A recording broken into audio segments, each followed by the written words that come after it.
Hello, everybody. Welcome to episode 4 of the podcast, which has still not been named. All right. With me, I have Perry Yo. and Lenny. Hi there. Jalen cannot join us today because he's going to college to become super doctor lawyer man. He's leaving tomorrow for the dorms, and I will be sad. I will miss him. He will be gone for a long time. But oh well. Moving on. Yeah, moving on. Things have changed a little bit since last time we recorded the podcast. Considering the huge time we spent making the last one, what was it, like 4 hours? Yeah. Yep. Yeah. Considering we released a 4 hour episode on 2 parts, we decided to kind of break up the gaming, the movies, and the anime segments, and just do like one each episode. Like so, this week we're gonna talk about the gaming. So let's go ahead and start with current games we're playing. Lenny? Let's see. At this very moment, I am playing, Dragon Age Inquisition, and I'm also playing the JoJo fighting game on PS3. Yeah, outside of that, there's like very, very small things in between. I've been wanting to get back into, what is it? I can't think of the name off the top of my head, but it's like a really fun like platformer on PS3. I'll find up the name later in like the podcast, but yeah, playing Right. through a lot of Dragon's Age Inquisition. It's a mixed bag for sure, but I still want to beat it regardless. So Right. Just beat it. Right. What are you thinking? How are you liking All Star Battle? oh god, it's so over the top in all of the best ways ever. I love it. Exactly. You've actually gotten you've only seen up to Star Wars Crusaders, right? Yes, I've only seen that. I've been looking to either like find it online or purchase like volumes or collections from like Part 4, because apparently like Diamond is Unbreakable or like whatever Part 4 is called. Apparently it's like filling up to the brim with Pink Floyd references. And Yes, it I'm is. I'm a huge Pink Floyd fan, so I cannot wait to look into it. I've been playing as like Josuke as like my character in JoJo's Yeah. All-Star Battle right now. So Right. And yeah, like Part 4 is actually widely considered to be the best part by a lot of people. It bounces between 4 and 7. okay, that's pretty good. And my friends really like it too because like they've never actually been exposed to it. So showing them like as a fighting game, they're in love with Zappelli. They just love the guy. Dude, all the Sapellis are kick-ass. Yeah, I mean they just love how like whimsically over the top and silly he is, and they love his English, Yeah. and it's it's really really good. I love how many like references like in the moves and everything else they were able to cram into it like alone. I don't get half of them because I've only seen 3 out of the 8 arcs, Yeah. but I know enough of them to like kind of like roll with it, and Yeah. it's pretty good. I haven't beaten the 3rd arc in terms of story mode, so I haven't unlocked like some of the later characters, but Mhm. yeah, the game has a brilliant sense of like fucking tragically comedic timing because I was playing with a group of friends and one of my friends doesn't have like completely functional legs due to Uh-huh. like cerebral palsy, and guess who he fucking picks? Did you pick Johnny Joestar? Yes. He picked He Johnny. picked the one guy out of the entire roster, and he didn't even know that he didn't have like working legs. He didn't know that he picked the paraplegic amongst all the fucking people in the roster. Bro, would you And believe me if I told you he's one of the coolest JoJo characters? I'd have to see it for myself because I mean, so far he's got a lot of really tough competition. I mean, I'm not a huge fan of Jotaro, but that guy's a stone cold motherfucker. So Yeah, this guy can shoot his fingernails like bullets. So that's there's, okay. there's Done. that. There's that, you know. But yeah, it was just hilarious because like immediately, like fucking other guy punches him off his horse and he's crawling around on the ground, and fucking Dan, like the guy we're talking about, he just drops his controller and leaves the room. He's like, no, I can't. Oh god, that's terrible. It was, and he was so fucking. It was a weird combination of like like rage, confusion, and laughter because he just couldn't take all of it at once. Right. But yeah, so I'm really digging that game. It's really, really good. So I'm eager to play the rest of it. I'm eager to start reading part 4. So Man, you should definitely get into that. definitely. If you want to collect the other, like the first 3 parts, they're actually releasing them in like these cool hardback covers. They're called Jojonium. Oh. Yeah, the first volume of part 2 is coming out next month. All of part 1 is already out, which I have. I have all of part 1 already. And like we get cool covers with like the characters redrawn in the current art style. It's pretty cool. Nice. Yeah, That's pretty cool. Like the back of the first volume is Dio hugging Danny. Do you remember who Danny is, Lenny? Danny. What arc is he from? He's from Phantom Blood. Oh, the dog. Yeah, it's him hugging the dog. Oh. That's the back cover. Oh man. Oh god. The implications. Oh god. Yeah. No, but it's great. Yeah. But- Also, one other thing that I just got into, like, of recently, since I heard about it more, my friends are into it. I've been playing Destiny again, and I don't know. I won't go into this too much, but I got kind of irked by it because there's one mode of it that specifically says, "Oh, it's balanced because we turned off all the like level bonuses." So it's like, oh, so a level 30 character isn't gonna whoop my ass just because I'm like a level 10. I'm like, cool. So then I get in, and then the level 30 characters whoop my ass. And I realized this too late. They turn off the level bonuses, but they do not turn off the weapon stats or the armor stats or the special abilities, meaning that they still have the guns and the armor and the special abilities of someone who's like god tier for them, and they don't like nerf them or adjust them at all. They just don't get like the bonus things. So they're still like walking around like as in I will empty an entire clip and it will not kill them. They will shoot me once and I will fly across the map. Oh dear God. And now it's like this. There is a mode that specifically says that there's no balance. They say if you go in here, there's going to be people who are roughly the same level as you, but they might be higher and they might kick your ass. It's like takes true skill and stuff like that. And I'm like, if I went in like that, I'd expect my ass to get kicked. But no, I just go in there and it's like, okay, so I just die automatically because I haven't played long enough, which admittedly I should have played more before I went in there, but still, it's misleading. Right. There's a lot of grinding, man. Oh god, I played it at launch and there was grinding, but there's still so much. And then there's all the DLC exclusive stuff, and there's the new DLC coming out, and they're getting rid of Peter Dinklage. Really? Yeah, they're replacing him with fucking Nolan North. Aw. I like Nolan North, but aw. I like Nolan North too, but Dinklage, man. Apparently they said it's like a combination of people not liking his dry approach to it and scheduling because Peter Dinklage is like neck deep into like Game of Thrones right now. Uh-huh. And so they figured Nolan North, he has all the time in the world because like what else is he gonna do? So it's yeah. So basically they said Nolan North has a lot more time and he can offer a lot more like voice work. And so apparently they are just completely replacing him. So now all the previous Peter Dinklage dialogue is being like redubbed by fucking Nolan North. Oh, that's I mean, cool because we get a new voice, but aw. Like, I wish they'd at least keep Peter Dinklage's voice on as like an option because Yeah. this is gonna be like they said this game's gonna be like a 10-year plan. So I feel like it'd be bad if someone buys this game 5 years down the line and then they just never know, you know, what it's like to have fucking Tyrion fly around and help you out. Right. Oh. All right, Barry, you alive, man? I'm here. Anyway, I'm done. That's all my stuff. Yeah, that's it. I'm having fun. Barry, any games you've been playing?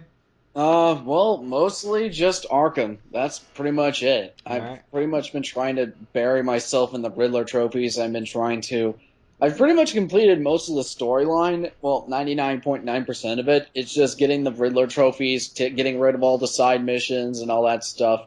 That's pretty much all I've been doing. Right. And it's exhausting. Speaking of which, we have all beaten Arkham Knight now. We can finally talk about it. Yeah. All right. Sorry it took so long. First of all, overall impressions. I really enjoyed it. I thought it was fucking great. But I thought it was good. City is still my favorite, but like Night is Like, definitely number two. like let me put it like this. As far as I'm concerned, like depending on what it is I go into, I have a tendency to be very easily impressed, especially with like dramatic finales. Uh So like the whole entire like last level with like locking away Joker and beating the shit out of Scarecrow and stuff. huh. All of that was very much cathartic for me, and that was able to cement it more Okay, than was some. anyone scared pissless out of that moment? Because I'm Yeah, not gonna lie, I was like, holy shit, I'm like on the edge of my seat. Yeah, it was pretty it was a pretty big tense moment. Like you were like I was literally like, oh god, this is great. yeah. Like I'll say this: I've played horror games before, so it wasn't quite as intimidating for me. But it did things similar to games that I consider to be good horror games, so Yeah. I understood what it was going for, and I could feel the tension from it, so I liked it. Right, bro. I basically I was born to play horror games, so yeah. Yeah. So yeah, I love the game. It was good. Like it was good all the way up to the end, which is basically what you expect from Batman games. Mhm.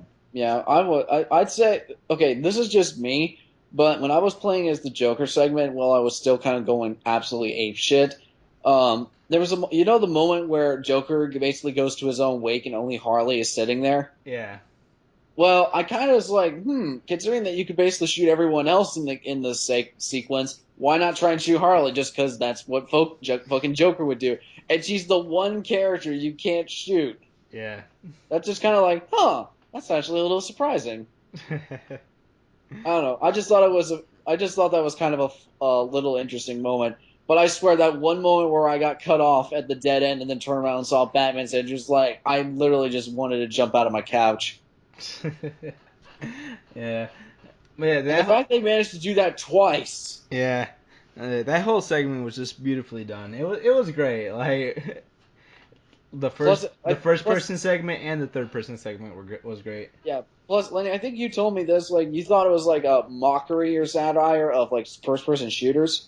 Well, yeah, it's kind of mocking like a lot of like games that have like shooter elements because it's showing off the idea that like the only person in the game who clearly is like using just like a gun to shoot people like in the dozens and is willing to shoot people and find enjoyment out of it is the Joker, as in the one person who's a complete, murderous psychopathic maniac who we're not supposed to root for, even though we find him hilarious.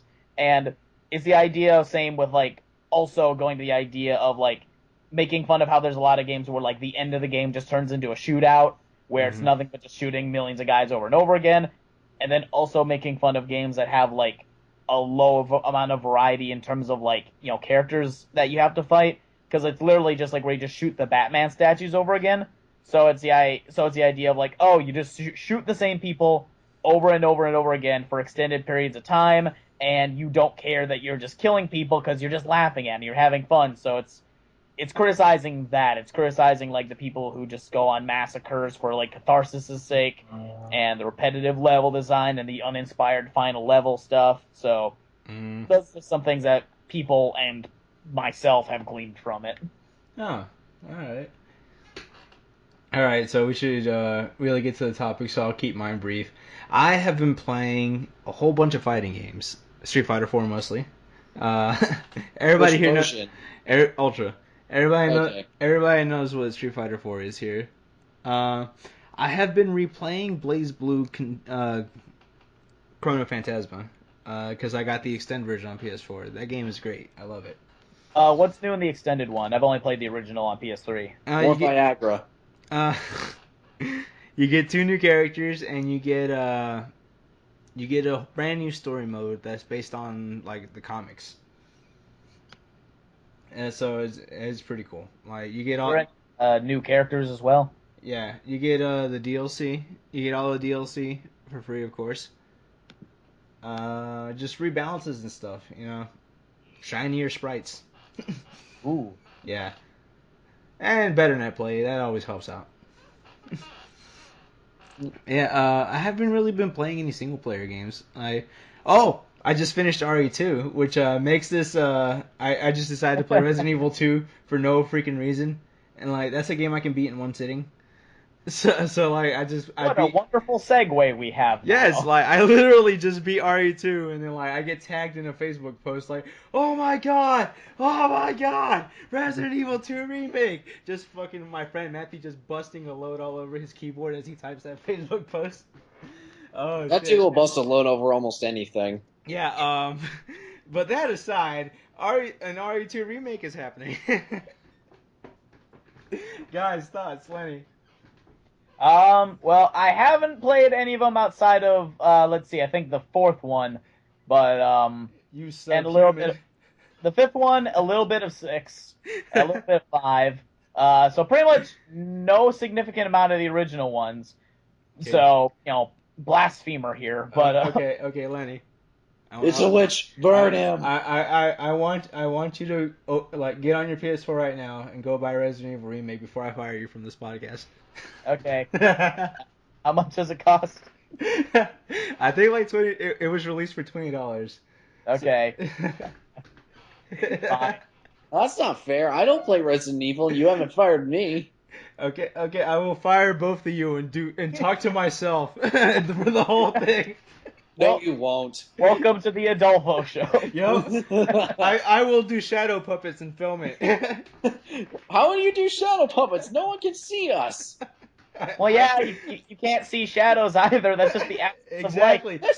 Yes, you can see shadows. That's when you have a light over it. I bet your mind is blown now, listeners. Anyway, their lack of playing Resident Evil aside, fans have been demanding Resident Evil 2 remake for a long time. Like ever since the original remake on GameCube came out, like people were like, "Oh, dude, Resident Evil 2, that would be great. Get on that." And Capcom was like, "No, we got better things to do." Like remake RE1 again. Yeah. So the fact that it's finally happening, let me just say these two things.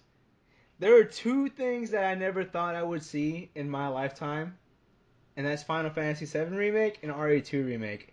And You they know- both happen in the same summer. Yes. Is there a sudden trend of like remakes suddenly starting to happen? Because there's No. like a lot of things that are either having spiritual successors or Uh-huh. remakes or remasters. There's just like a lot of them. Right. It's cool, but it's just an interesting trend to note. Well, that's been going on ever since like the later years of the PS3 because like they did It that all whole started thing. with God of War. Yeah, with the God of War remake, and then Ratchet and Clank got a remaster, and then all that stuff. Yeah. Yeah. I mean, So technically, if we're looking at it this way, it all started with the original Resident Evil remake on GameCube. yeah, I guess so. If we I mean, want to but, talk like the grandfather of this whole Yeah, thing. so that was like the original one, but I don't think it kicked off until, like you said, with like the PlayStation 3 remastered collections. Yeah. But yeah. And then so- Jack and Daxter. Right. But yeah, it's really cool because like, especially like Kamiya's talking like he has relationships with Capcom again, so he could potentially come direct this. Which would be great because That's maybe like a freelance or something. Yeah, he's director of the original Resident Evil 2. So if they could keep it the same but still breathe new life into it, that would be amazing.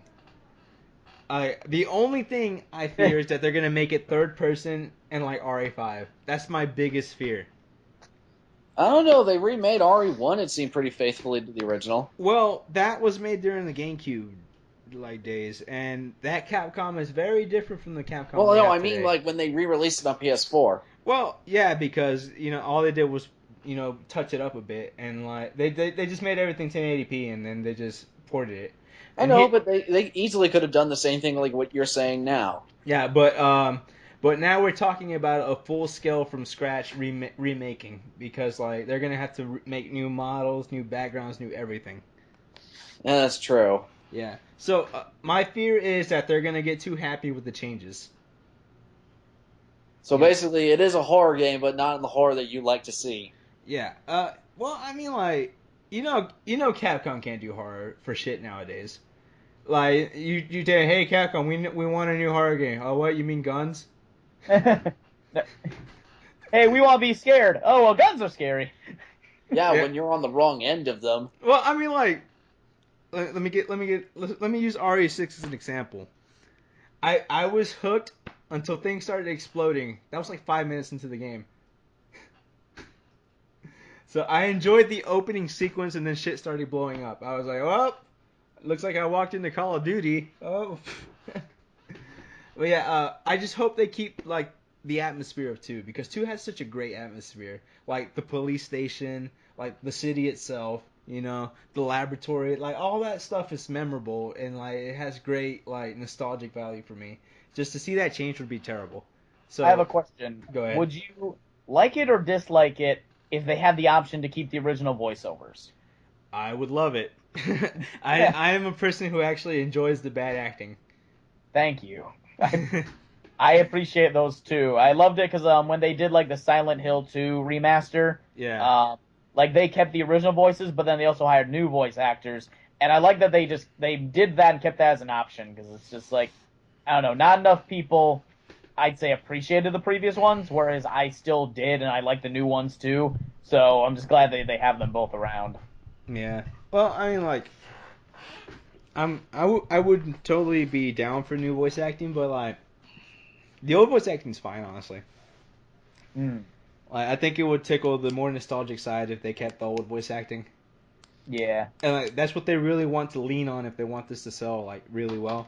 They want to keep the game as close to the original product as possible, making slight changes maybe because the old game had its problems. But not going completely over the top and like reskinning RE6 with an RE2 with like an RE2 skinning. Like, hey, look, it's RE2. So like just pick and choose your changes and make them small. That's what I say. Yeah. So any thoughts from you guys before we move on? I don't. I'd say just I'm eager to see what it is. I know they aren't going to do this, but I would laugh if it's literally just like a 1080p port of the fucking PS1 game.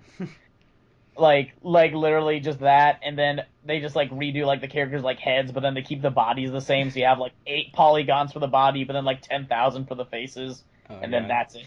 I would shed a tear of like disappointment as I click that buy because I'm not kidding. I would still buy it. Yeah. You have no self-control, basically. I would just be like tearing up and be like, oh, at least it's RE2 on the PS4. 1 star out of 10. Yeah. All right, Perry, any thoughts? Well, I'm happy the fact that it's for the fact that fans finally get what is I would say isn't RE2 usually considered one of the best, if not the best, Resident Evil? Yes. It usually for people it usually goes RE2, RE remake, RE3, RE1, and then RE4. Okay. So basically, having one of the best Resident Evil games getting remastered for its fans was like, okay, happy for them. I personally, since horror is like my least favorite genre of anything in existence, I'm still like, well, I know when I'm not playing. Well, I mean, I think you'd like it. Resident Evil leans off like the horror elements a little bit, and it kind of like it has like this sense of mystery around it. Like, oh, who's pulling these strings? Who's this monster? Like, how do I solve these puzzles? Like, how do I solve these puzzles? Wesker is not in 2, surprisingly. I was just referring to 1. Right, but yeah, like it has like this sense of mystery around it. Like, it keeps you hooked. Which is I don't know. Which is what games don't seem to have these days. I hate that phrase. Yeah. I hate the phrase these days. Games these days. We're just a bunch of crabby old men on a You podcast. guys may be, but I'm not. On a podcast talking about how games are different, damn it. Man, that I tell you, man, that Tetris, if that Tetris was 60 FPS first-person shooter, it would be the best game ever, old man. When the fuck did this turn into IGN? Call of Duty, modern Tetris. Exactly, man. And Perry over here with his everlasting youth judging me and my 22-year-old self. Excuse me, motherfucker, but I'm turning 24 in 16 days. So I'm older than you are, yet I don't feel a day older than 18. Oh god. Oh yeah. Well, anyway, that got aggressive fast. Moving on before any of us decide to get violent up in here. Well, it's not like anyone. How dare you try to calm me down? All right. Oh, moving God. on. You know, we should have one where we're a podcast when we're all drunk. Yeah, that would be great. That would be hilarious. But anyway. Anyways, moving on before we even get more pissed. Yeah, moving on. There's been 2 new characters announced for Street Fighter V since we had the last episode. So I'll start off with the first one. It's Necalli. Have any of you guys seen him? I have. I haven't. You haven't? Oh, I have. He looks great.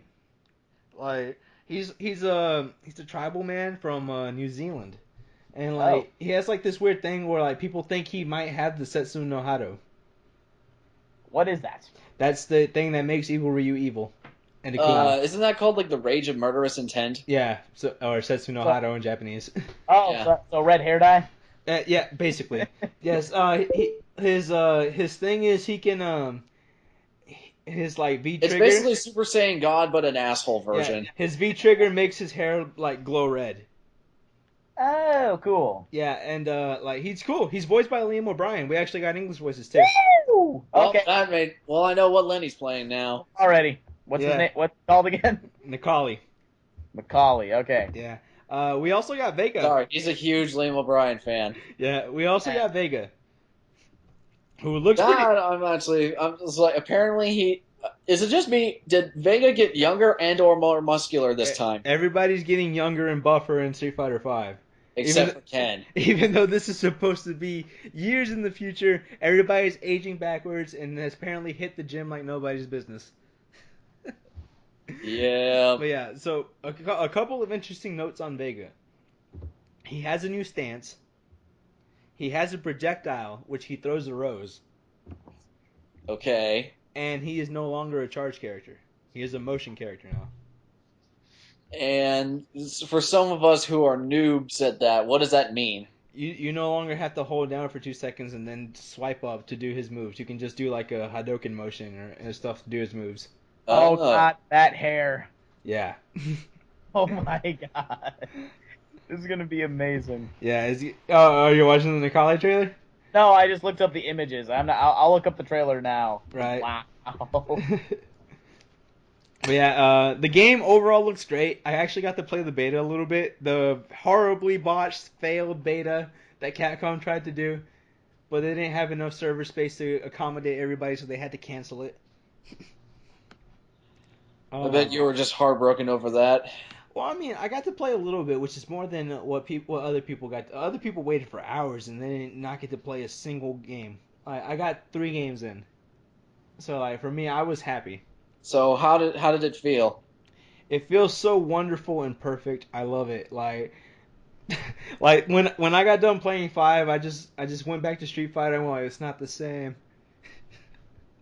I'm already Street Fighter 5's bitch. It's not the same. And then I got lamed down online, and I just looked at it. I was like, man, I'm glad you're gonna die when 5 comes out.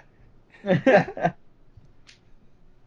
yeah, I'm hyped for those characters. It looks like a fun time, and it's a lot more like Third Strike, which is my favorite Street Fighter. So that's always brownie points. That's actually probably my favorite too. Granted, I should mention I have only ever played like Street Fighter 2 Ultimate Turbo Edition, Street Fighter 3 Third Strike Online, and Street Fighter 4 like Basic. Mm-hmm. So I've played very, very little, but yeah, Street Fighter Third Strike was definitely my favorite too. So if it's like that, then that's awesome. I can dig it. All right. So any thoughts before we move on? I'm pretty much good. I will admit though, when I saw Necalli's design, first off, I was kind of like, why do I get the sense of feeling that Tarzan went like basically it looks like it kind of made me think of Tarzan and Broly's love child just dipped his head in ketchup. Oh God. I don't know. It just kind of made me think of that. Right. That's actually a very good way to put it. I mean, if you think about it, I mean, his hair is basically like what a Super Saiyan 3's would look like. Yeah, pretty much. Super Saiyan God 3 Super Saiyan. Yeah. Oh God. Oh God. All right, Voiced by Liam O'Brien. Save that for the anime one. Save that for the anime or movie one. It works either way. Yeah, I mean, technically that works. Yeah. Also, doesn't he use his hair for a weapon? He does not. Oh, I Sadly, thought for a second that he did. I wanted him to, but no, he does not. No, I mean it glows and it definitely whips in people's faces when he's moving around based on what I've seen in the trailer, but I don't think he intentionally uses it as a weapon. Because I was about to It say- glows, Perry. What more do you want? No, I was just looking at it's like it looked like I don't know. It just looked like in brief screenshots I what mean- I'm looking at now. It's clearly the source of his power if that's the thing. If like all of his fucking like fucking dreadlock braids come undone when he does that. So Okay, Hair that makes a bands little bit more are- sense. hair bands are his power limiter. That's fucking nuts. But yeah, he definitely looks like a fun time. Like he has like a. Have you played Sea Viper, right? Yes. They basically gave him her seismic knuckle move, where he hits the ground and like he creates like a big like seismic wave. Oh wow, that Yeah. kind of this character reminds me of Azrael. If Okay. that Okay, if I can like describe him to you in just a little bit, Yeah. he is basically Sea Viper mixed with Wolverine a little bit. Oh Jesus. Yeah, because he has those big scratch attacks. Mm-hmm. He also kind of reminds me of Blanca a little bit. Just a little bit.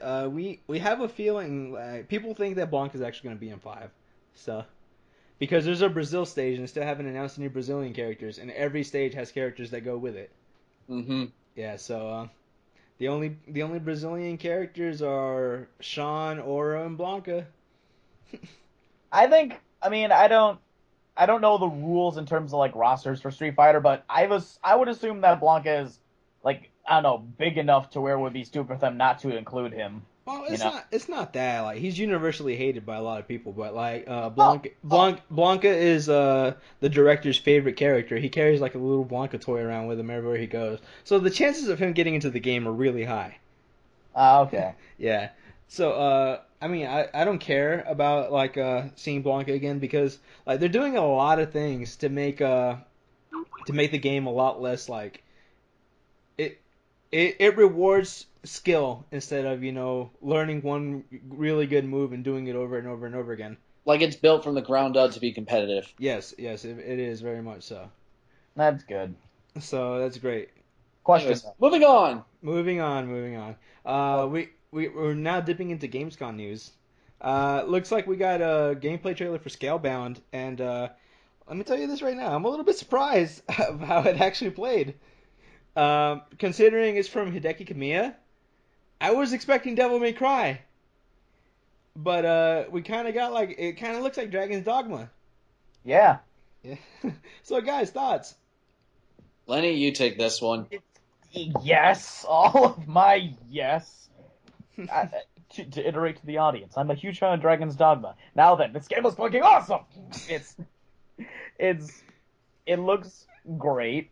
I mean, granted, Devil May Cry gameplay is always very, very good, but I liked more of. I guess I like some of the more free-flowing openness that you would get from. I mean, not that you can't do free-flow stuff in Devil May Cry, but I felt like it's just a little more user-friendly comparatively in Dragon's Dogma. So having it at least look or feel like that, and have like the enemies also be like that, which considering that this is from what I hear like an open-world game, is very fitting. Not to mention that like the climbing mechanics, which admittedly borrowed from games like Shadow of the Colossus, are very well implemented here. So having stuff like that is really cool. The scale, no pun intended, is perfect. The fights look really good. I like the transforming stuff in it. Visuals are really great. I'm eager to see how this game goes, and because I know that, at least from what I heard, there's either rumors or at least they're starting to, or they have been, like, developing Dragon's Dogma 2 and Dragon's Dogma Online. So I don't know how long it's going to take for this, and I'll mention this in the next like segment that we have. But I'm eager to get my hands on this because I still haven't actually beaten Dragon's Dogma yet. I'm like 200 plus hours in, and so I'm more than eager to see what this game can provide for that. So Right. So And- translation, I like dragons. yeah, yes. Alright, so Perry, what do you think about it? I was, like you said, Duff, I was pretty surprised by the way it looked and the way it played. I will admit, I tried giving Dragon's Dogma a chance, but I just could not get into it, no matter how hard I tried. But this one, I'm just like, okay, I might actually give this one a chance if it was on a platform I gave a crap about. So, I don't know. I can't really have that much of an opinion on Scalebound. It looks cool. I like the fact that you have a dragon sidekick that can kick ass, which is nice. But aside from that, I'm kind of struggling to think of something legitimate to say for Scalebound. It definitely feels like Platinum, but it doesn't look like a typical Platinum game. Right. If that made a lick of sense. That pretty much sums it up, actually. Yeah. All right, so I have pretty much you guys pretty much said everything I want to say about Scalebound. So go off their opinions to form my opinion. Pretty much. All right, so moving on then. Basically, Frankenstein our opinions together, and you got Adolphus. Exactly. Add like a Latin accent to it, and there you go. Okay. Adolfo's opinion. .mp3 available for your for your hearing pleasure right now. Available on. All right. So moving on, Crackdown and Quantum Leap might come to the PC. Yay! And that also includes Scalebound, I should mention. Yeah. Oh yeah. When I say Crackdown, I mean Crackdown 3. Just to clear that up. That's fine. So yeah, like I'm slowly becoming a big fan of PC gaming. Like it helps with those Xbox One games I can't play because I don't have an Xbox One anymore. Like Killer Instinct hype. So thoughts, Lenny? I guess I'm torn on this one because it's like a combination of like on one hand, it gives me an opportunity to like at least in my I'm a Sony fanboy. I'm just gonna put that out there for people listening. So I have biases when I say this. Just clear the air. I feel like this is not necessarily a good move in terms of like selling the Xbox as a good product because it's like, hey, look at this machine here, and you're like, okay, well, this costs money, so why don't you tell me what benefits it has to counteract my desire to not spend money? And it's like, okay, well, it can play these games. It's like, oh wow, that's a lot. But this box can play them too. How many of them can I play only on this box here? These two! Except for this one, like, later. And it's like, oh, okay, I'll go buy that box over there that has more games and has more that are exclusive to it, which could be either the PC or the PS4 at this moment. I guess it's just, I see currently that Xbox is having trouble hanging on to their exclusives, and that's an issue. It's like, hey, here's Dead Rising 3, exclusive to Xbox for a few months. Here's Rise Son of Rome, only on Xbox One, for temporarily. Aha! But, here's Gears of War, that's definitely Xbox. Nope, that's on PC too. And let's not forget Rise of the Tomb Raider for a year. Glad he said it before me. For a year. Rise of Tomb Raider for 1 year only. You get this game exclusive on this platform. Which I'm gonna call as the biggest dare to avoid spoilers ever. Like, well, yeah, I mean, like, I remember when exclusivity meant, like, no, you have to get this console to play this game.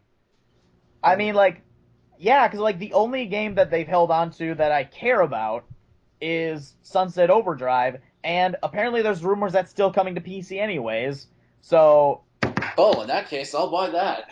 Yeah, so I guess to me it's just a matter of all these incentives to buy this, or even if I already bought it, all these incentives to feel justified in my purchase if I were to get it are they're slipping away because it's like PC and like let's be honest here, most people at least in the United States have a PC of some sort and you can play those games on it. And 9 times out of 10 they tend to be relatively cheaper if purchased through like Steam or like other stuff because they typically unless they're Steam's like not raping your wallet. Yeah, when they're not raping your wallet with the sales, most new games will come out at like $50 or less than the standard $60 that you would get on consoles. And so, and admittedly, I've been a proponent or like whatever you want to say, like a not good against PCs. Because I'm like, oh, PCs are a lot more expensive, but admittedly, I much rather would buy these games on PC than go out of my way to spend it on Xbox One because fuck, I could build a PC that's relatively good or just upgrade my PC right now for the cost of an Xbox One and like I wouldn't need, and I'd still have enough money left over to buy the games that it's saying here. Right. So but and this sorry, short thing for good. I'm happy they're coming to PC because now I can play them without buying a new console. Yeah, pretty much. That's Speaking of the Steam sale, like every time that happens, I look at my wallet and see like my dollar bills disappearing. Like they went to an alternate dimension and met themselves. But yeah, Perry, thoughts? Hold on one second. I'm behind the couch. Why? Sorry, I was picking up I was trying to get my arm from behind the couch. Okay, Anyways, regarding out of context, that sounds weird, but go on. whenever I mention my arm in a sentence, it's always out of context. That's pretty much my life. All right, go Out of ahead. time and out of context. Anyways, for Crackdown and Quantum, what is it, Quantum Leap? Yeah. I'm really not. I've never, like, when I was first introduced to the concept, I remember when Crackdown 1 came, or as I like to call it, the free game that came with the Halo beta. Mm. I just never cared that much for either project when it was announced. I mean, great for its fans, but it's not really enough for me to care, honestly.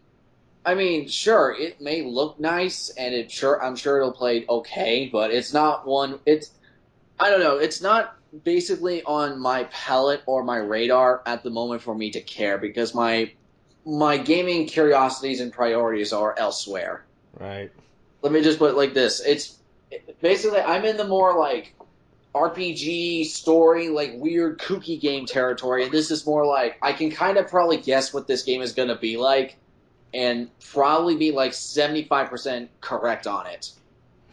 So I'd rather go with like the oddballs and see like I want to see what's weird as shit out there. Right. So just to check that out. But I mean, sure, for its fans, yay, that's pretty cool. I will admit I kind of wish I did have a PC right now because on some level I do want to play some of the games on my Steam library that's just been sitting there collecting dust. But since my computer is fried now, or at least my other PC is fried, I can't play any of them. And this is the one thing that I find most annoying on Macs is that I can access Steam, but like half my library is inaccessible. That's the most annoying thing. Is like, oh come on, if you're going to put something on Steam, please at least do it for Mac, because it just becomes a massive inconvenience. Because every other game that I have on my Steam library, I've played at least once or twice before. The other ones that I don't have, that's the other half of my library, that's all in Windows exclusive. Right. And if you're exclusively on Linux, first of all, why the fuck are you just on Linux? And then second of all, have mercy on your soul. All right. So, Crackdown, I don't care too much about. Quantum Leap, when they announced that, I went like, why not Alan Wake 2?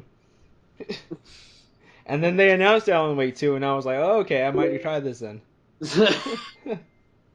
So, is that someone's phone? I think that was my Facebook going off. Yep, Okay. messages. Yay. Woo, let me just close that Facebook tab. Yeah. All right, so yeah, I will try Quantum Leap now. I thought it was Quantum Break. That's what I thought it was. Yeah. Wait, wasn't Quantum Break just a different game? Wait, hang on. Let me look this up. I may have spelled it wrong. Hang on. Quantum Break. Something with quantum in the title. It is Quantum Break. Quantum Okay. Leap is show. Okay, so we're super hyped about the new season of Quantum Leap. Yes. I must. Okay, I'm sorry. I must take the heat for this one. I was the one who typed up the docket that we're all conversing about right now, so that was my typo. Please send your hateful comments to Lenny Leonard in the comments. Oh my god. Make sure to do it in person. Yeah. So anyway, moving on. Let me just start. This segment with something that most people will get, but some people won't. So words that kill. So let me just say this: Metal Gear Solid 5 is now 20 days away. Oh. Let me just say, I've been waiting for this game for 4 years, and it looks to be amazing. I am super hyped. Yes. Lenny, please. Yes. Thoughts? Oh god. I saw a video the other day. It was like a 25-30 minute video detailing all the details about like Mother Base. Right. Detailing all the details. Exactly. explaining all the details. Crucial words. And my God, even if this game was like just mother base and just like the forwarding operation bases and like that's it, this game would still be like one of the biggest, hugest games out there. Cause like, I'm not kidding. Like, if they wanted to, and I've seen this work, like the way that like it's been like structured, if they wanted to release like a free to play game where it's literally just mother base and forwarding bases and like that's it, like this game would like they would do so fucking well. But the fact that they're still including like maps that are like supposedly like 10 or 20 times bigger than all the stuff in like Ground Zeroes, and that there's multiple of them, not to mention you actually get to go back to the place in Ground Zeroes during the campaign, so that map is still included in there. Not to mention, if you pre-order Phantom Pain on Steam, you get Ground Zeroes too, so like you don't miss out no matter what you do. And all of that is like, I can't even fucking believe how much stuff is in here, because Metal Gear Solid games have been pretty relatively, for the most part, linear. With the exception of like 3, I would say. Peace Most of Walker. the games, and yeah, and Peace Walker and Portable Ops if people played it. All those games for the most part have been relatively linear. Even though there's a lot of really big areas in Metal Gear Solid 4, it was still a lot of places where you just go from point A to point B. So it was still like, it's incredible to kind of see how this plays out and how amazing of a game it's going to be. Because granted, we haven't played it yet, but based on what I've seen in Ground Zeroes and what I've seen in regards to trailers, this story is going to blow my mind. I mean, like, they always blow my mind, but just seeing all this, like, amazing stuff, which I can't go into details with because, spoilers, but it looks like it's going to be one hell of a ride, and I am very eager to see how this turns out, especially considering all the controversy and turmoil that's been going on with Konami. So I hope that this drama hasn't impacted the final product. But to note, if you guys don't know, they did delay Metal Gear Online for a later date. Boo! But then they pushed ahead the PC release to be synonymous with the console release. So PC version's coming out sooner, as in at the exact same time as other one. But in addition, it also will not get Metal Gear Online. But even though I wanted, like you said, boo, I want it to come out at the same time, I'm glad they're delaying it, because the fact that they are implies that it would have launched in a poor state, and it is like blasphemy, like head on a pike levels of hate if you release a game that's like, buggy or has like bad online connectivity or bad servers. So yes, so the fact that they're delaying it, at least to me, implies that they want to make sure they release a quality product, and I'm happy for that. Because if it launches and it's a quality product, it'd be like, awesome, that means that the delay was worth it. So, I mean, I don't know how much more I can go into, but there's one thing I like. There's some weapons in the game that are actually like callbacks or references to Zone of the Enders. So, Oh, that's cool. yeah, that shit is awesome. It's And references to PT. Yes, you can have like custom stickers for your base based on like what you want to call yourself in the online world, and one of which is like a giant spider and with the letters PT underneath it. The game that never was. Yeah, and so you can have that, you can plaster that like all over. Like during the demo, it was literally like PT showing up like every like 2 minutes, just like full front center screen. I demand a sticker that says a Hideo Kojima game. Yes, and I'm very, very excited to see this. I don't know how it's gonna turn out, but if it's anything like Ground Zeroes but bigger, like they've been saying, and if it's been as like cathartically dramatic as the trailers have made it seem, it might be my favorite game. I mean, who knows? Right now, my favorite is like a tie between Metal Gear Solid 2 and Metal Gear Solid 4, but who knows? Bro, We'll Snake Eater all the way, man. Well, I will admit, Snake Eater is probably the best game in the series, but that's why I said that 2 and 4 are my favorite. My favorite ones in the series are not the best games in the series. Just to be clear. Alright, so, can I say this, and I don't know if you guys will agree with me, but looks like from what they're showing and all the extra stuff that's in, like included with the game.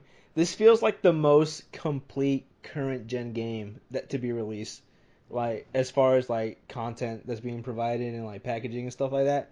It feels like you know how like in the PS2 days like games came with like everything was finished and they had like this cool secret stuff and like all these cool extra perks that you could do with the games and all that stuff. Like I feel like games have lost that recently, but MGS5 actually kind of looks like the complete package, sort of say. Mm.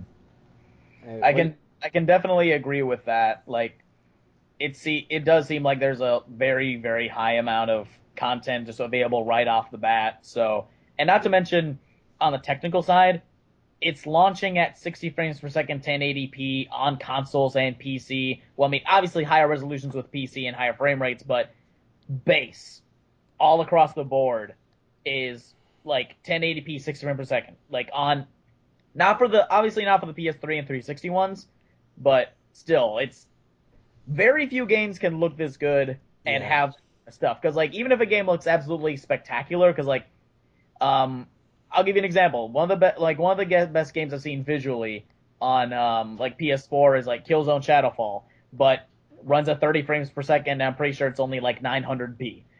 You know, Right.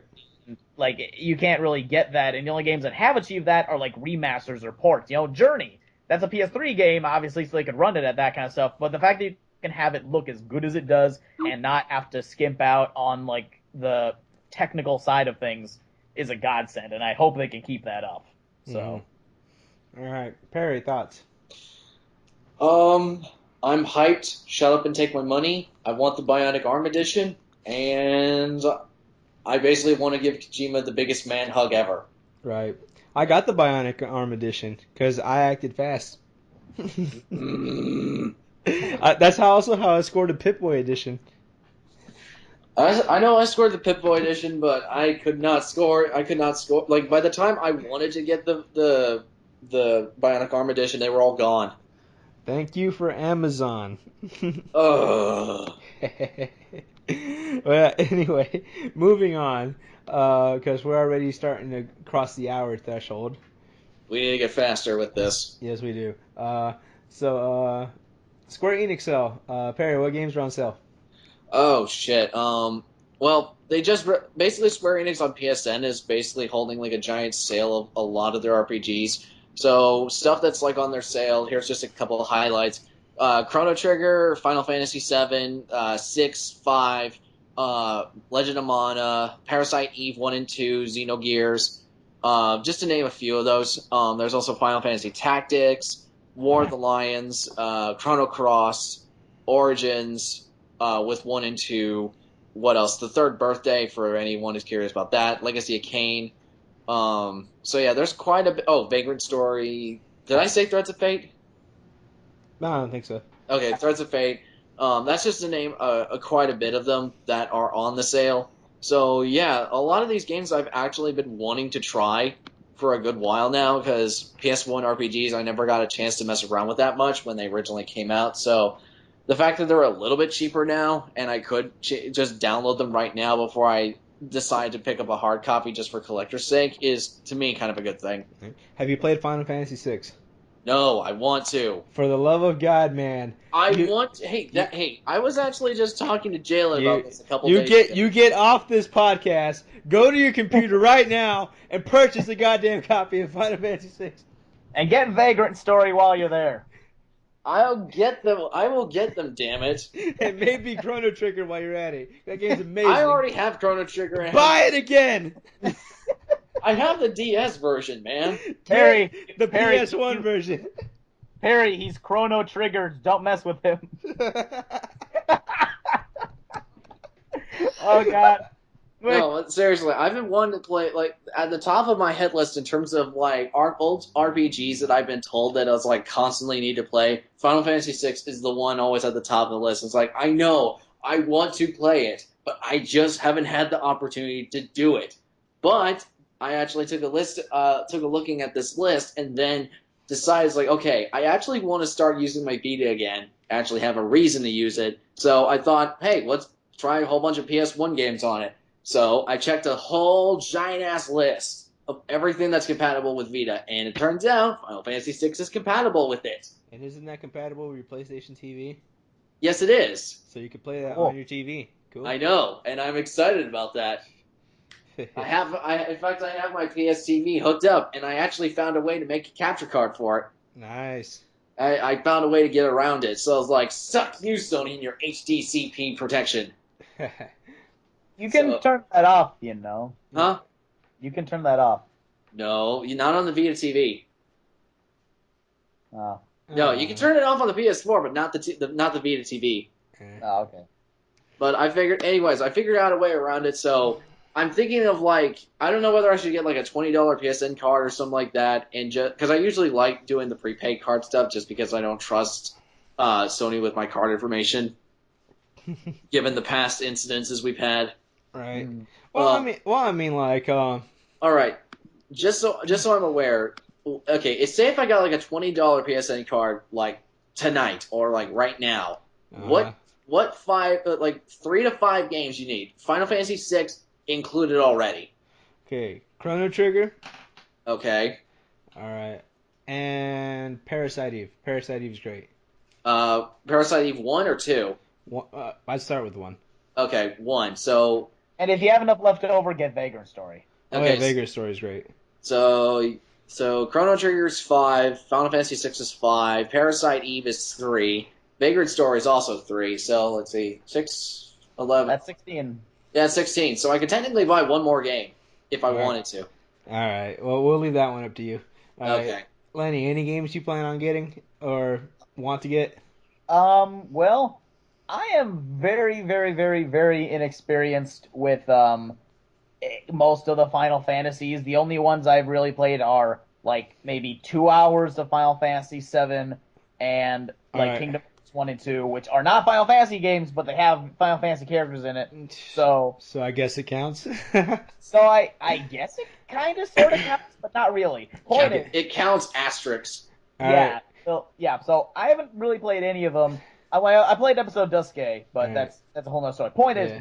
I have not played any of them. I do want to play them. I guess they're not on my priority list right now. All right. You want me to tell you what makes Final Fantasy VI so awesome?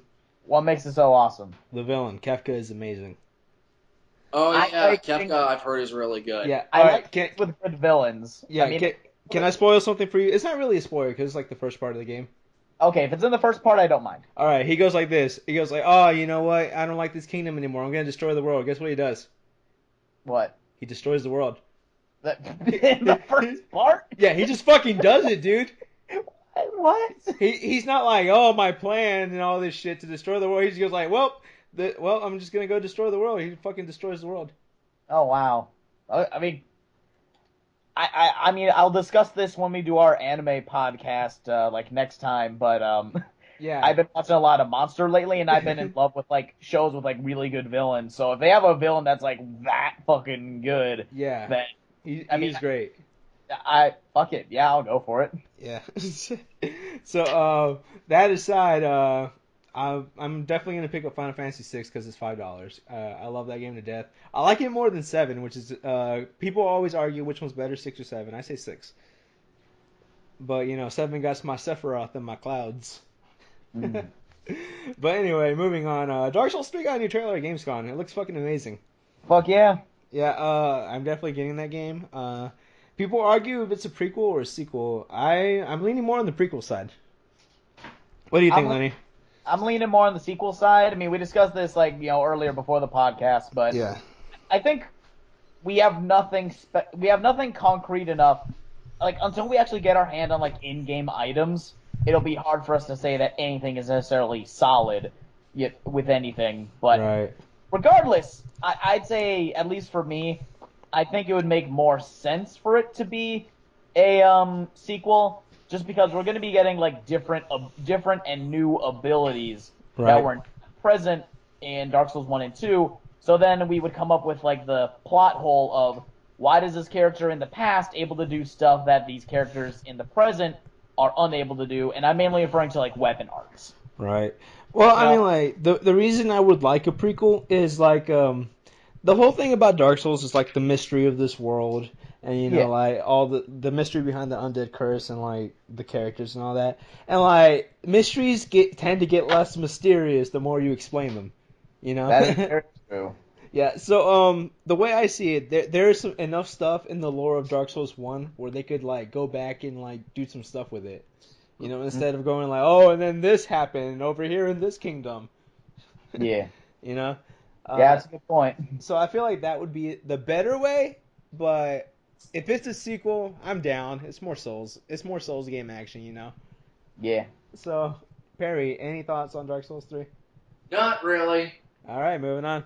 I mean, Dark Souls is really not my. I've not done any of the Dark Souls series, so I have nothing to comment on for it. The closest I've ever gotten is Bloodborne, but that's not technically Dark Souls, so I can't really say anything. Are you far away from your mic? Yes, I am. All right. Well, you might want to get back here because we're talking about Halo Wars 2. Okay, now I'm back. All right. So, I played the first Halo Wars. I loved it. It's actually the only real RTS I've ever played, even though it was on a console. But Oh boy, you are missing out, my friend. I mean, I want to get into them like Command and Conquer and stuff like that. But like, Command and Conquer's so good. Yep. I don't know if you know my schedule, but I really don't have time to sit for like long periods of time. It's fine. I understand. It's one of those you need to really. It's definitely a genre you need to play in the long haul. Okay, so have you seen anything on Halo Wars 2? Because I have not. I've only seen the announcement trailer for it. And how was it? It was awesome. Did they show any gameplay? No, they did not show any gameplay. It was just the announcement of Halo Wars 2. I was just like, holy shit! I did not. The thing is, I was so happy about it just because it was really unexpected. Right. And so just the thought of Halo Wars 1, because one, it was the last game made by Ensemble Studios, which was the studio that made Age of Mythology and Age of Empires. And Age of Mythology, I think, was the first RTS I ever played, and it's one of my favorites. Right. So the fact that it was their last game, I was like, okay, I mean, Halo, yeah, I know some people don't like the series and have a very aggressive opinion towards it. I personally think it's harmless, but since it is Ensemble, I kind of want to respect their work and their influence over my taste in games, so I picked it up. But the fact that Creative Assembly is the one developing this one, the sequel, I was like, okay, that's in good hands. Right. What they make? Creative Assembly, Mm-hmm. they made Alien Isolation. Oh. Yeah, they made Alien Isolation, and they're most known for the Total War series. All right. Alien God, Isolation. Right. That game is just a hidden gem. Alien Isolation. I love it. Yeah, it took us. Yeah, basically, it took us. They basically made a strategy game developer do a survival horror game, Right. and they actually managed to make it work, from what I understand. No, seriously, that's seriously okay. If we're just gonna put this in terms of metaphor, it's like, Gearbox is like the chef that they hired to bake this cake, and then he fucked it up. And so then they get the fucking janitor to come and bake the cake, and he makes it like the fucking like tastiest cake that you could have expected with the fucking ingredients that you had. And then you're like, why the fuck is it that this fucking janitor did better than our cook? And it's the same thing with this. How the fuck is it that these like Gearbox, these guys who make first-person shooters, did worse than the strategy guys in making a first-person Aliens game? Yep. It's astounding. Yeah, Yep. it is. But that's the thing I love about gaming. You never know. Yeah. It's always full of surprises and just wonderful. Yeah, but the fact that Creative Assembly is doing this, I'm like, okay, if you're gonna go for an RTS group, then you couldn't do much. Like, as much as people like to give the Rome Total War 2 shit, it was a buggy piece of crap when it launched. The fact that they're still one of the premier developers for RTSs around is like, okay, I'd say it's in pretty good hands. Right. So All that's my overall thoughts on it. But I loved the first Halo Wars, and I wrecked some serious shit as Arbiter. Oh, nice. All right. So, Lenny, any thoughts? I am not very familiar with the RTS genre, Halo or Halo Wars, but if you guys are excited for it and recommend it, then I'd say I would be. But again, I don't have an Xbox.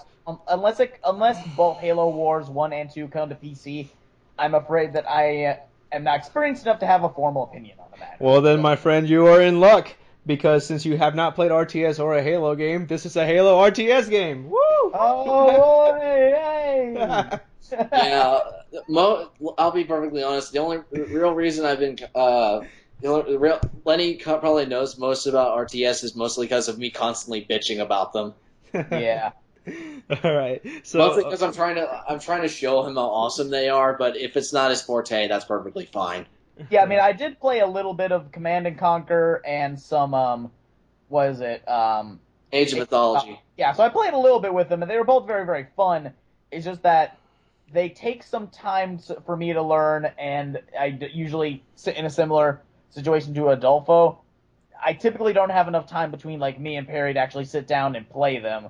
So Yeah. at least in comparison to other games where they're just slightly easier for me to get into from a time and from an immersion perspective. And I won't ramble on this for too long, but I'm a guy who really, really digs immersion, and being hundreds of feet in the air when everyone is, like, at least for the most part, roughly the size of ants, and you have no completely direct control over what they do. It's just clicking in the place you want them to go.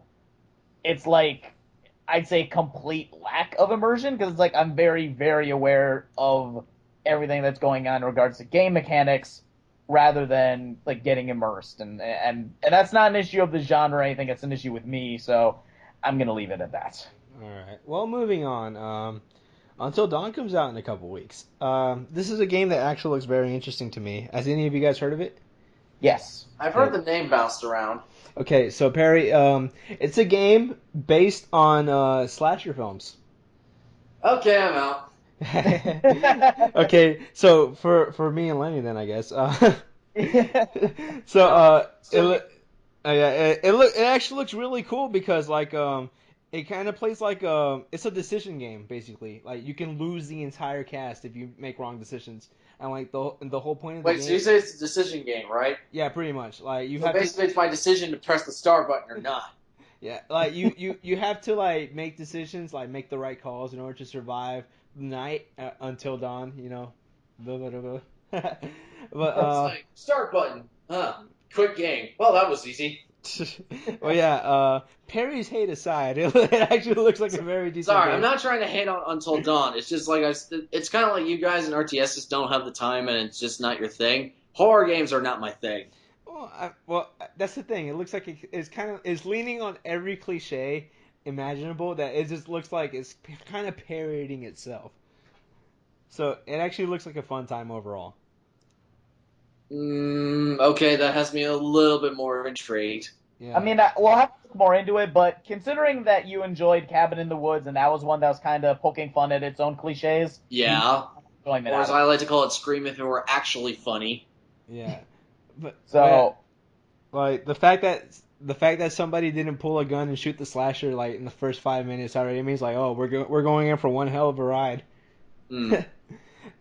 So me growing up with those kind of films, I love them. So like this is like the perfect game for me. Unless the game ends up being total shit, which I will be here in the next episode. Like, do not buy this game. This game is horrible. yeah, well, I mean, I want to look into it, and I want to play it for myself. I don't know.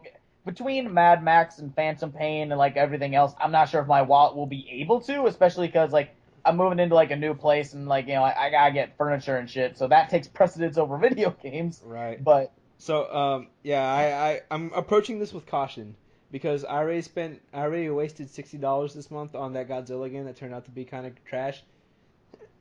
kind of Yeah. yeah. I want it to be really good. I did too. Like I was being overwhelmingly positive for like the first few hours I played it, and I was like, man, I am really bored. That's a shame. That's not a good sign. Yeah. No, like I am a huge Godzilla fan, so I was really let down. Oh yeah, me too. But from what I guess the idea for me, I was hooked because I was like, oh man, like this has like all the characters and like that's awesome. But then apparently they said the gameplay is like so repetitive it hurts. Yeah, no, here's the gameplay. This is literally the story mode. You go, blow up 3 generators, random monster appears, you fight it. There you go, you win. Done. Yep, that's it. If I just wish they had more game modes, like something like more than just hey you get the thing. Like that's it. Just not just blow up a single thing, even if it was different Oh, things. you don't just blow up one thing; you blow up three things. Oh, Yeah. like I don't know, something. I mean, I know it's hard to justify it, but you're right. If it's boring, it's boring, and Godzilla should never be boring. Exactly. Like I felt like that game should have been fun. It had everything going for it. Like, you know what? I think they would have been better. They seriously should have taken like Godzilla Unleashed from the Wii, and then did like an HD like upgrade to it, and then released it on modern consoles. Because the only problem I had with that game was that you had to do fucking combos by shaking the Wii remote. Right. Well, this game sounded fun all the way until I actually played it. The tag was fucking do things with Godzilla style. Yeah, that's about right. Yeah, I mean, like, I was like, dude, this looks amazing. Then I actually played it, I was like, oh.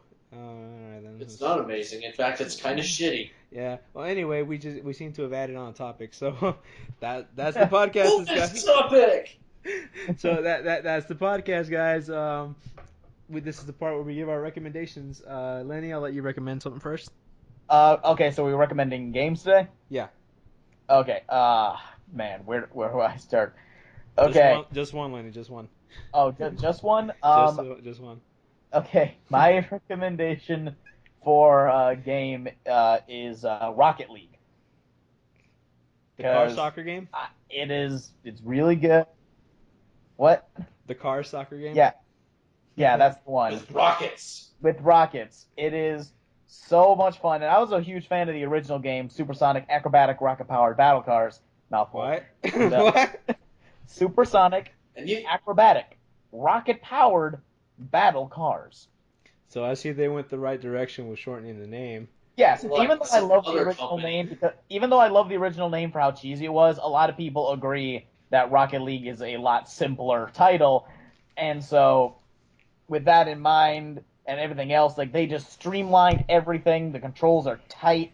The visuals are amazing. The online is really better now, and the devs are really nice about it too. Like they're very quick to fix server stuff if there's ever an issue, and they launch like monthly free DLC in addition to paid DLC on the side if you want more, and they're also, I'd say, very self-aware because they actually gave out free items to people because on the first day they had server issues, Mm-hmm. and they actually released one thing. It was like a rim set called Server Gate, and it has a whole bunch of skulls on it.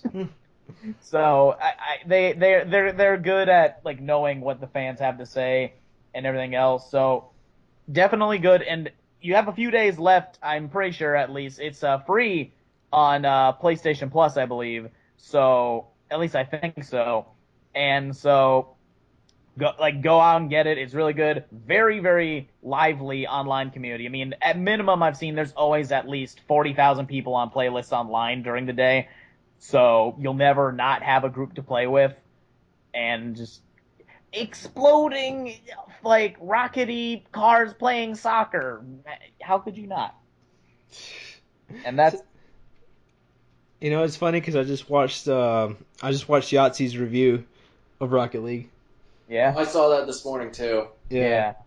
He likes it too, but he I thought it sounded like he was bored shitless of it though. well, that's Yahtzee though. He can never like a game like in the way like He basically said, I played it for half an hour and I like what I played, but since the game is like so simple, there's never going to be any variety to it, and that's it. And either way, he has to like beat games or play games only like a week at a time for the show anyways. So it's like, unless he genuinely loves it, he's probably not going to find any interest to it. Not to mention he's not a multiplayer guy, but... Right. Well, anyway, Perry, your recommendation. Well, my recommendation, I can't obviously recommend Arkham Knight because everyone else has fucking played it. I guess my recommendation that I've been playing through is just my own, is the game I've been Let's Playing is Ratchet & Clank Future Tools of Destruction. And I'm not trying to do a selfish promo. I am genuinely recommending the game because the game is freaking awesome. Yeah, it's great. Back, huh? I said, yeah, it's great. I mean, it's one where I went back to it, just going back to the first step, looking back on the game itself, and it's like, wow, despite the fact that this game is like, 8 years old, something like that? I think so. Yeah, so I think it's like, came out in 2007 or 8. something around somewhere around that time frame. Yeah. And it was like, holy crap, this is what it was like to have Ratchet games like at their peak. And so going back through it and just seeing like how well it's aged graphically. I mean, sure, you can tell there's maybe a couple of graphical issues and a little bit of slowdown and lag, but overall, I'm still like, this was a lot of fun, and I had a blast with Ratchet with Tools of Destruction, and so that was the first Ratchet game I ever played when it was new. But I would, if you guys like ever want like just a fun platformer shooter with what I would argue some of the best comedy in gaming, and I would definitely recommend the Future series. And plus, it's probably the best Ratchet story overall. Not just Tools of Destruction, but the entire Future saga. Oh wow, even better than Crack in Time. No, Crack in Time is the end of the story. Oh Yeah. okay. Yeah, No, Tools of Destruction is the first part. yeah. Then there's Quest for What? Butte, and Wait, then I thought Into the Nexus was the last part. it is technically the last part because it's technically the epilogue. I'm just referring to the main trilogy. Oh okay. Like it's good on its like the trilogy is good on its own, but Into the Nexus is like a really good epilogue. Mm-hmm. Yeah, So, but Tools of Destruction, since that's what I'm playing right now, that's what I recommend today. right. All right. Good recommendation, both of you. What do you recommend? I have recently been playing one of my favorites. I recommend Catherine. That game. Oh yeah, Yeah, that game is a whole lot of fun. Like I forgot how fun it was, and then I went back and played it, and I was like, damn, I love this game so much. Like it's a puzzle game for those. How would you describe it, Perry? Like I would say it is a. Well, for just a small little trivia fact, I actually have the Japanese import copy. yeah, It's probably hard as shit to find now, but I would say it is a mix of a surrealist action platformer or puzzle platformer with dating sim elements with a little bit of thriller or horror elements. yeah, that It's sounds kind of about right. it's a little bit of mix of all of that, but it's also kind of like a relationship tester slash simulator. Yeah, and it's just a fun story and a fun time overall. Oh Like the yeah. game. Yeah. But fun thing is that's actually they made that game to test the engine for Persona 5. That doesn't surprise me now that I think about it, because Yeah. looking back on it, it's like, yeah, this actually looks like a Persona engine. Yeah. Which by the way, Persona 5 looks like it's shaping up to be a fantastic game. So Oh yeah. yeah. So that is my recommendation to you guys. If you haven't played Catherine, you are missing out. It is one of I would say one of my favorite games from like the PS3, Xbox 360 era. It's probably one of the best underrated gems of the last gen. Yeah. So Definitely that. one of the most unique games of the last gen. Oh yeah, definitely. So that's the podcast, guys. Any closing thoughts? No, I'm good. No, I'm good. All right. So like, comment, subscribe. Ask us any questions if you want to. If we do get any questions on this episode, we will try to answer them in the next episode, which I think will either be movies or anime. We'll discuss that and we'll agree upon that at a later day. All right. So we will see you guys later. Laters. Later.